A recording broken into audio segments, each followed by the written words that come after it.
So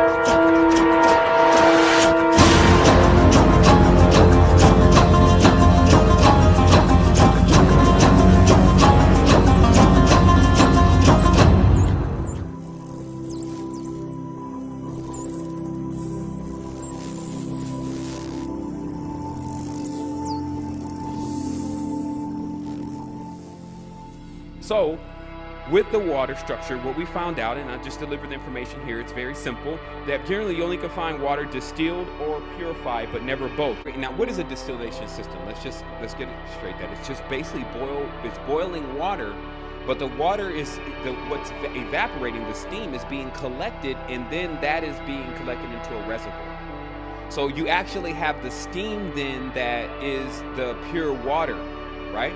So what happens when you boil water is now the water is steaming, all the good water is going away, and what it's leaving is a concentration of this really bad water. And that's why when you test the ppm, parts per million, it's going to be higher. And then of course, if you put the water through any kind of process, it goes in the refrigerator, it does a rapid cool down, all the minerals are changing, and it's actually becoming, again, like we tested well water here, it was ridiculous to how much sediment and obviously just pesticide is more of what you're dealing with, was actually inside of the water. So you do take it through, and I said, distiller is very, it's a very simple device. It costs for a personal home distiller that distills about 1 gallon or 3 gallons every day, it costs about $200. So that, skip a meal because you're going to water. But let me finish. I do have well water. I do have my own well water. But let me explain these.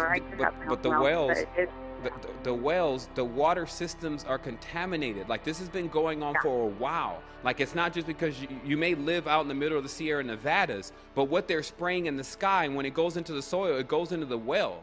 Like, look, we got to wise up. We have to stop playing around. I'm telling you, people are doing this kind of thing on every angle. They're just winging it with things that are the most important. As you move up the ladder of importance, you leave organic land, goodbye mushrooms, reishi, and then you go into water. Man, this school of water, remember how they talked about on Earth there was a school of every element, right? You school of water, we're going to look at you like, it's not going to make it. Because if you're actually at any point not flowing completely with the knowledge,